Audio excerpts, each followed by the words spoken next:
Simple and special గా ఒక recipe చేద్దాం రండి. అదే poha.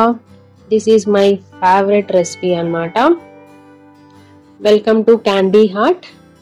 Make sure to subscribe my channel. First time ఎవరైనా చూస్తుంటే గనుక let's get into the video. ఈరోజు ఈజీగా అండ్ స్పెషల్ గా అయిపోయే పోహా చేద్దాం.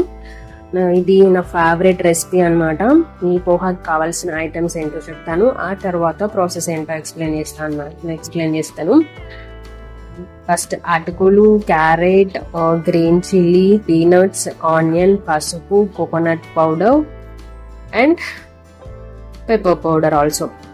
ఫస్ట్ స్టవ్ ఆన్ చేసుకొని దాని తర్వాత ఆయిల్ వేసుకొని మన సీజనింగ్కి ఎంత అయితే ఆయిల్ సరిపోద్దో అంత వేసుకోండి. మెయిన్ థింగ్ దీనికి వచ్చేసి పోహాకి ఎక్కువ ఆయిల్ వేసామనుకోండి ఫైనల్ గా అటుకులు వాష్ చేసి వేస్తాం కదా, అప్పుడు ముద్దగా అయిపోద్ది అనమాట. ఎంత కావాలో అంతే వేసుకోవాలి. మనం సీజనింగ్ ఐటమ్స్ ఎంత క్వాంటిటీ యాడ్ చేస్తున్నామో ఆ క్వాంటిటీని బట్టి ఆయిల్ వేసుకోవాలన్నమాట.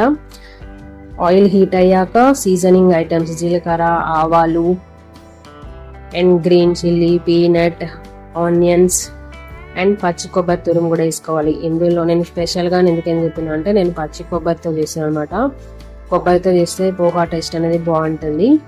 ఎండు కొబ్బరి కూడా వేస్తారు, బట్ ఎండు కొబ్బరితో అయితే అంత సాఫ్ట్గా అనిపించదు. పచ్చి కొబ్బరి అయితేనే కొంచెం టేస్ట్ బాగుంటుంది అనమాట. లక్కీలీ నాకు ఈరోజు పచ్చి కొబ్బరి ఉంది కాబట్టి పచ్చి కొబ్బరి వేస్తున్నాను. ఇంకా పచ్చి కొబ్బరి లేకపోతే ఇంకేం ఆప్షన్ ఉండదు. ఎండు కొబ్బరి వేసుకోవచ్చు, బట్ కానీ అది మన ఓన్ చాయిస్. నేనైతే పచ్చి కొబ్బరి వేస్తున్నాను. తర్వాత పసుపు యాడ్ చేసుకోవాలి. పసుపు కూడా రోస్ట్ అయిన తర్వాత దీనికి ఇంకొక మెయిన్ థింగ్ ఏంటంటే పోహాకి మన సీజనింగ్ పోపు ఏదైతే ఉందో అది కంప్లీట్గా అయిన తర్వాతనే ఆ అటుకులని వాష్ చేసుకొని మన పోపులో వేసుకోవాలన్నమాట. ఇది సెకండ్ టైం అనుకుంటా నేను చెప్పడము, ఎందుకంటే ముందే మన పోపు కంటే ముందు అటుకులు వాటర్లో వేసి పెట్టుకున్నాం అనుకో ముద్ద ముద్దగా అయిపోతాయి అన్నమాట. పొడి పొడిగా రావాలంటే మన పోపు ఏదైతే కంప్లీట్ గా అయిపోయిందో అప్పుడు మాత్రమే వాటర్లో వాష్ చేసుకొని అటుకులు వేసుకోవాలన్నమాట.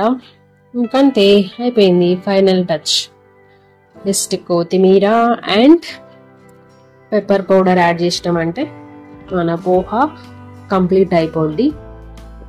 కానీ నా కుకింగ్కి ఎన్ని మార్కులు ఇస్తారనేది కామెంట్లో చెప్పండి. డన్.